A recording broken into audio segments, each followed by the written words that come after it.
Imagine a factory that produces 80 kilometers of fabric every single hour. Every second, the deafening roar of thousands of looms spat out meters of cotton, denim, and flannel. 17,000 people worked in giant brick canyons stretching in a continuous 2.5-kilometer wall along the river. In the early 20th century, the Amoskeag Manufacturing Company was the largest textile complex on planet Earth. It wasn't just in Manchester, it was the city. It was a corporate state with its own police force, where generations of immigrants were certain if you got into the Amoskeag system, your life was set until the day you died. But on Christmas Eve 1935, the giant looms went silent. And the following spring, a catastrophic flood inundated the dead workshops, putting an apocalyptic end to it all. At the height of the Great Depression, the Colossus was declared bankrupt, leaving tens of thousands of people on the street. This isn't just a story about a massive textile mill going bankrupt. It's a story about how the arrogance of capital, blindness to new fashion trends, and ruthless exploitation turned America's greatest industrial city into a flooded monument to human greed. Part 1. Origins. City by Blueprint. To grasp the true scale of this industrial drama, we must go back to the 1830s. At that time, the United States was just beginning its journey toward industrial dominance. A group of incredibly wealthy and ambitious investors, remembered by history as the Boston Associates, was looking for a place to park their capital. They already had experience creating mill towns, but now their ambitions demanded something unprecedented. Something that would eclipse the British Empire itself. They looked at the powerful, wild waterfalls of the Merrimack River in New Hampshire. Where the river roared over the rocks, they saw not natural beauty, but pure, inexhaustible kinetic energy. Energy that could be converted into cash. They decided to build the American Manchester here, a city named after the industrial capital of England, but conceived as a project that would surpass the original in every way. The investors moved with ruthless efficiency. They bought up land on both sides of the river, purchasing water rights from local farmers and fishermen. Their goal wasn't merely to build a factory. They were designing a perfect industrial machine, where the city and the plant would be a single, inseparable mechanism. Amoskeag Manufacturing Company began by taking absolute control over nature itself. They hired thousands of workers to reshape the landscape. They built granite dams, walling off the mighty river. They dug a highly complex, multi-level system of canals to divert water directly under the foundations of future buildings, forcing it to turn heavy iron turbines, which in turn drove the looms through a system of shafts and belts. But engineering was only half the battle. Amoskeag's leadership literally drew a grid of streets for the future Manchester on the empty riverbank.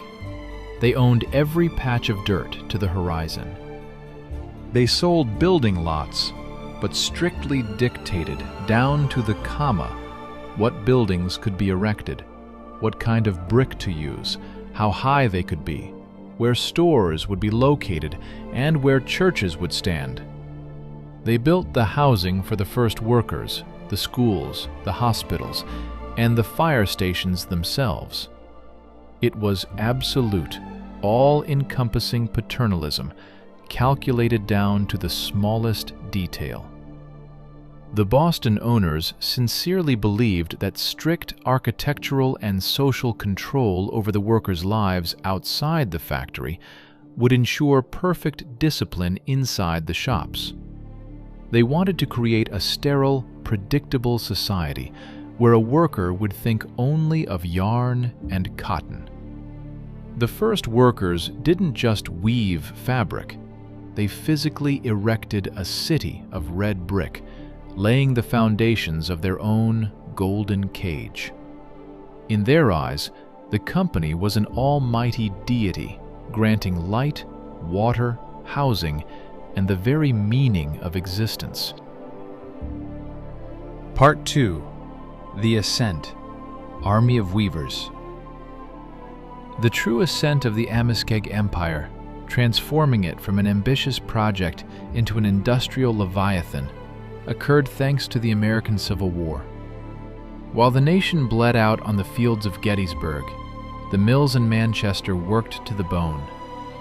Amoskeag didn't just weave tons of blue wool fabric for Union Army uniforms. They also produced tents, canvas, and even their own rifles. War is always the perfect client.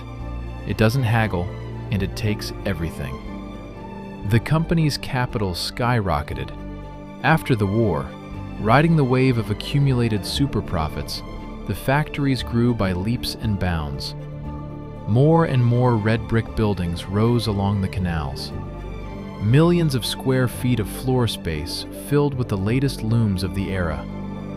The roar was so loud, it could be heard miles from the city. But to feed this insatiable factory maw, to maintain the continuous production cycle, Amoskeag needed people. A vast, inexhaustible ocean of cheap human hands. At first, it was the daughters of New England, young girls from surrounding farms who came for a couple of years to earn a dowry. But as production scaled up tenfold, there weren't enough girls, and so the company opened its doors to waves of immigrants. Manchester turned into one of America's most fascinating melting pots. First, trains brought French Canadians from Quebec, entire families, along with their Catholic priests. Then came the Irish, fleeing famine. They were followed by Greeks, Poles, Germans, Swedes. By the early 20th century, more than a dozen languages were spoken in the Amoskeag mills, and the company utilized this diversity with cold, Machiavellian calculation. Management intentionally housed different nationalities in different neighborhoods of Manchester. The French Canadians had their Little Canada. The Greeks had their own district. Management encouraged linguistic and cultural barriers. The logic was cynical and flawless. Divided workers who don't understand each other's languages and harbor mutual prejudices are much easier to control. They would never be able to negotiate, form a single strong union, and demand better conditions. For those who played by the rules and demonstrated absolute loyalty, the company played the role of the kind father. Amoskeag built the best hospital in the state for its employees. They laid out a massive baseball stadium, Textile Field, where factory teams competed on weekends.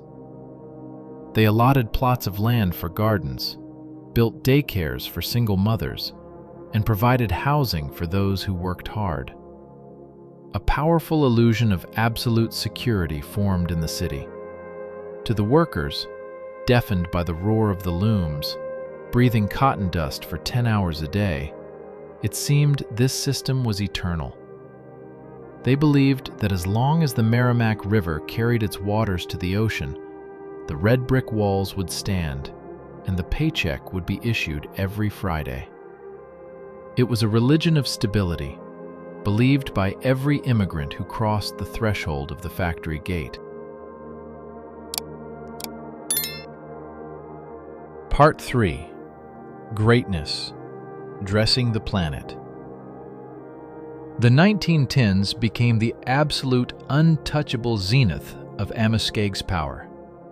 It was a moment when the company didn't just dominate the market, it shaped the global economy.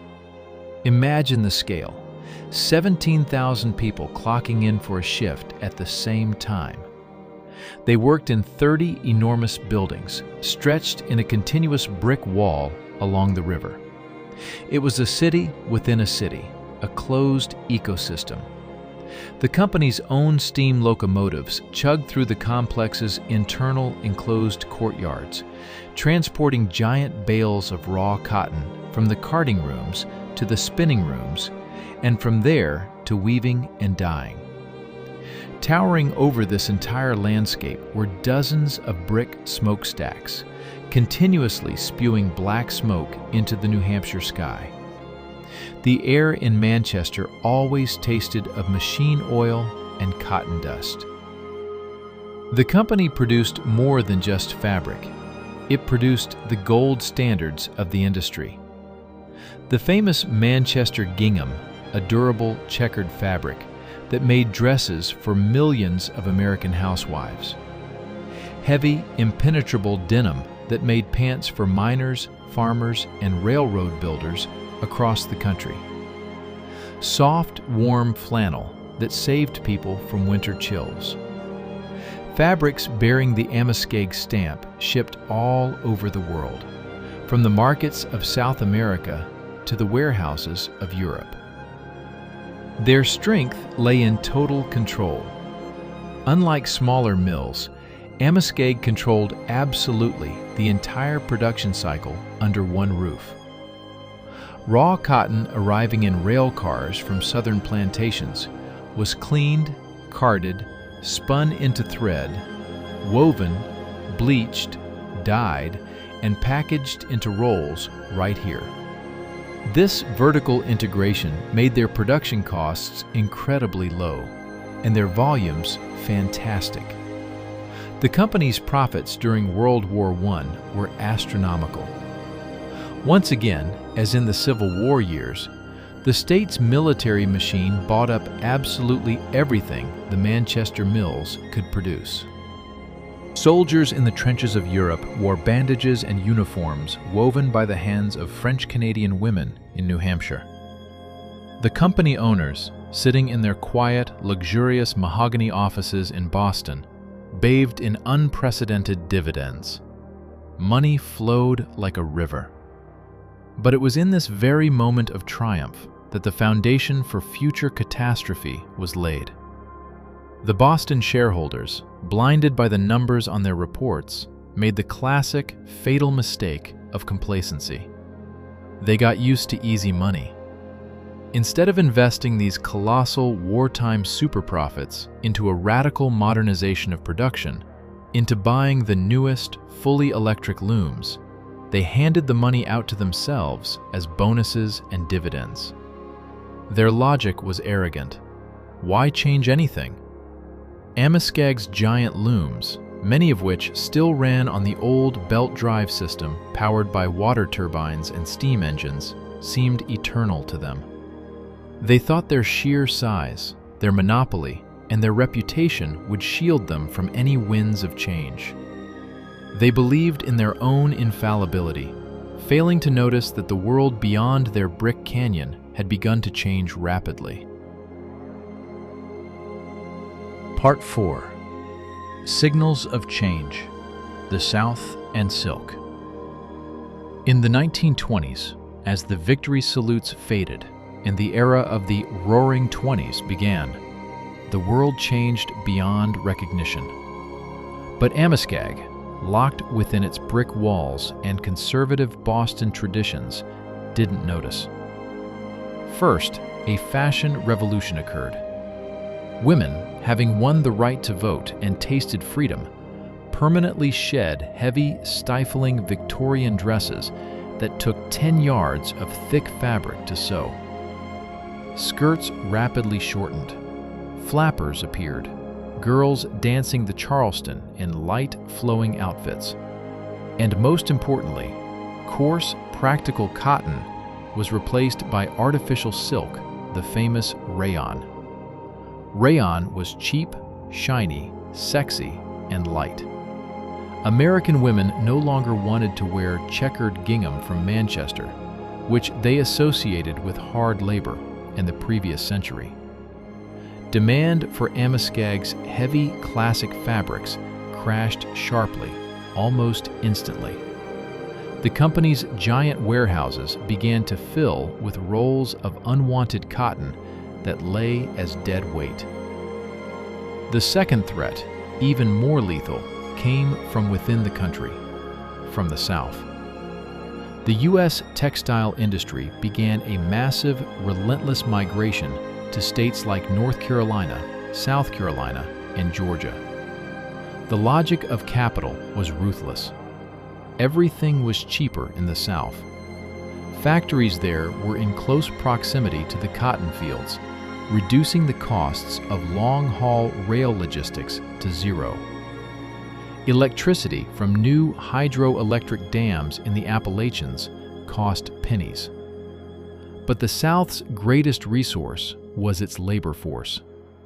Poor white farmers worked there, willing to toil for half the wages earned by immigrants in New England. And there, in the South, there were no unions. Local laws and sheriffs brutally suppressed any attempts by workers to organize. Moreover, the Southern textile mills, being new, were outfitted from the start with the latest high-speed electric looms, like Draper looms. These machines worked faster, quieter, and required fewer maintenance personnel than Amoskeag's obsolete belt-clattering machines. Caught in this pincer, the drop in demand for cotton and the rise of cheap, high-tech Southern competitors, Amoskeag's management in Boston had to make a strategic decision. They needed to completely retool the factories for rayon production, invest millions in new looms, or change their business model. Instead, they chose the most primitive, cruelest, and most destructive path. They decided to compete with the South not through innovation, but by squeezing the last drops of blood from their own workers in Manchester. Top managers in sharp suits looked at the expense spreadsheets and gave the order. People must work more and get paid less. The looms must spin faster, and fewer hands must service them. The illusion of the kind corporation dissipated like morning mist over the Merrimack River. The corporate Leviathan bared its true, ruthless teeth. Part 5. The Fall. The Great Strike of 1922. In February 1922, the tension that had been building on the shop floors burst the dam. Amoskeag management, citing tough market conditions and Southern competition, coldly and without warning, announced radical measures. They cut wages for all 17,000 employees by exactly 20%.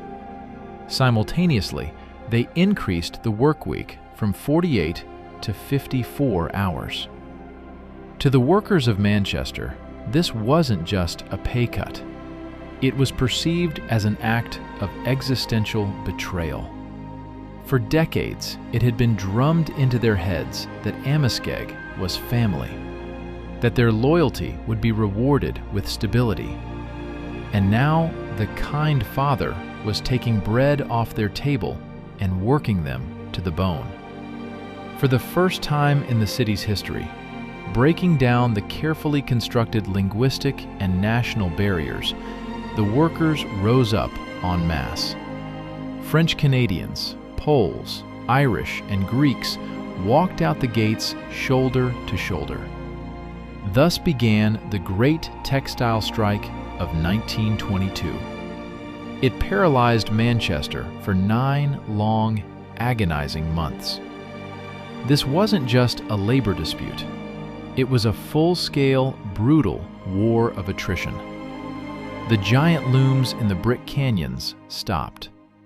A silence fell that frightened the townspeople more than the usual roar. Workers starved. Union relief funds quickly ran dry. Families lived on potato peel soup. Many were forced to send their children to relatives in other cities. The company, in turn, suffered colossal losses, defaulted on international contracts, and lost market share. Amoskeag leadership acted with the ruthlessness of a besieged fortress.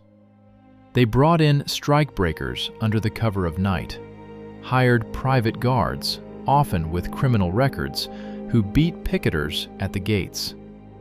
The Manchester police, always loyal to the corporation, dispersed crowds of protesters with tear gas and billy clubs. The city turned into a war zone. By November 1922, as the first snow fell, the situation became critical. The workers, exhausted by 9 months of hunger, the threat of eviction from corporate housing, and the approaching winter, broke. They surrendered out of sheer destitution and returned to the mills. It was a compromise of despair. They were forced to accept the 54-hour workweek, but managed to fight off part of the wage cut. Management agreed to return wages to previous levels, but at the cost of the grueling schedule. Formally, in the reports of the Boston directors, the company won this battle. They forced the workers into submission. But factually, on that November day, Amoskeag lost its soul. The invisible social contract was torn up forever.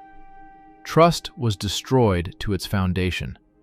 The most terrible consequence for production was that thousands of the best, most highly skilled and experienced weavers, mechanics, and fixers, disillusioned with the company, simply packed their bags and left Manchester forever, finding work in other industries or cities. Inexperienced rookies took their place. The quality of the legendary Manchester fabric plummeted. Defects became the norm. Amoskeag turned into a zombie enterprise. It kept running on inertia. The smokestacks still puffed, but inside it was a dead organism. Angry, exhausted workers hated the company, and management was producing heavy cotton that, in an era of silk dresses and southern mills, was practically impossible to sell. The ticking clock of bankruptcy had been started. Part 6. The Crash. Black Day and Water. By the early 1930s, the economic landscape of America had turned into scorched earth. The Great Depression slammed into the country, and for the weakened, lumbering Amoskeag, it was a death sentence. Warehouses were bursting with unsold fabric, orders dried up, and maintaining the massive infrastructure devoured what was left of their resources. The mill was hemorrhaging millions of dollars every month. It was at this moment that the shareholders and financiers in Boston committed their final, most cynical act of corporate betrayal. Realizing the textile business was doomed, they decided to save their capital at the city's expense. In the quiet of their offices, they pulled off a cunning legal restructuring. They split Amoskeag into 2 parts. They created a separate financial holding company, Amoskeag Company, and transferred all accumulated cash reserves, investments, highly liquid assets, and valuable securities of the mill into it. Meanwhile, they left all the production operations, obsolete machinery, obligations to workers, pensions, and colossal debt in the operating company, Amoskeag Manufacturing Company. Essentially, they gutted the enterprise, leaving an empty, bleeding husk on the riverbank. Without a financial cushion, the manufacturing arm was doomed to a swift death. In September 1935, management dryly announced the closure. The iron gates of the giant workshops slammed shut.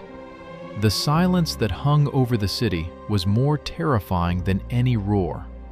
Tens of thousands of people were left without a livelihood during the hardest period in American history.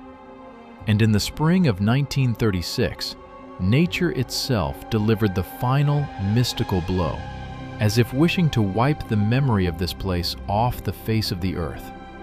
In March, abnormally heavy snowpack began to melt, accompanied by torrential rains. The Merrimack River, the very river whose energy had once given life and wealth to Amoskeag, went berserk. It burst its banks, turning into a roaring, muddy torrent. The catastrophic flood of 1936 slammed into Manchester. The water swept away steel bridges like matchsticks. It breached the dams and poured straight into the dead brick canyons of the mill. Water flooded the first floors of the workshops by several meters. Millions of gallons of dirty water, mixed with ice and mud, destroyed the vast stockpiles of unsold cotton, hopelessly ruined the cast iron looms, swamped generators, and washed out foundations. When the water receded, the complex was a post-apocalyptic scene. The factory wasn't just closed, it was physically destroyed by nature. There was no one left to rebuild this rotting, silted iron, no reason to do it, and no money to pay for it. Later that same year, 1936, a judge officially liquidated the Amoskeag Manufacturing Company. The city of Manchester faced absolute oblivion. The largest employer, the enterprise that built the city, the god of this place, simply vanished. The threat of Manchester turning into an abandoned ghost town was absolutely real. But right then, a miracle occurred that showed the power of the human spirit. A group of local businessmen, shop owners, doctors, and lawyers, realizing their city would die if they did nothing, pooled their money. They formed a company called Amoskeag Industries, and jointly, for pennies on the dollar, bought all those flood-ravaged, empty brick buildings spanning millions of square feet from the Boston creditors. They didn't restart the looms. They began leasing these spaces piecemeal to small factories making shoes, electronics, toys, and for warehousing. They diversified the economy. This desperate, heroic step saved Manchester from death. The city survived by standing on the corpse of its creator.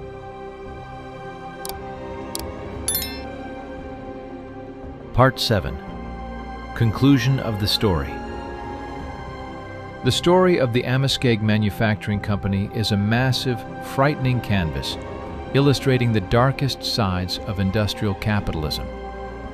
First, it is a classic textbook example of how capital betrays the community that nurtured it. Boston investors built Manchester. They used generations of immigrants as fuel for their turbines. But as soon as business margins dropped, as soon as profits turned to losses, the financiers didn't bat an eye. They siphoned off the capital through holding schemes and simply locked the doors. They left the city that entirely depended on them to starve in the midst of the Depression. Industrial paternalism, pretty words about a big corporate family and care for workers, end exactly where shareholder financial losses begin. Second, it is a brutal, unforgiving lesson in business blindness and hubris. Amoskeag's top management sincerely believed that their giant size, their monopoly position, and their brick walls made them invulnerable. They thought they were too big to fail. But they didn't lose the war to competitors. They lost the war to changes in society. Fashion changes much faster than giant factories pay for themselves. When the world wanted light, flowing rayon, short skirts, and cheap prices, Amoskeag's perfect, eternal looms for heavy denim and flannel instantly turned into a pile of useless scrap metal. Size doesn't protect you from new trends. Conversely, it makes you too lumbering to react to them. Today, if you visit Manchester, you will see the Mill Yard. It is a stunningly beautiful district. The brick buildings of the former workshops have been restored. They house trendy lofts, tech startup offices, restaurants, and university campuses. The red brick walls that withstood the flood and time still stand today. But now they serve aesthetics, not manufacturing. These walls stand as silent monuments. They remind every business person and every worker of an important truth. All industrial eras are finite. What seems today to be an unshakable empire, a perpetual motion machine of the global economy, and a guarantor of stability, can be destroyed tomorrow. Destroyed by a single strike, the appearance of a new cheap material on the market, or simply a new women's fashion for dress lengths. And water will always find a way to fill empty mills.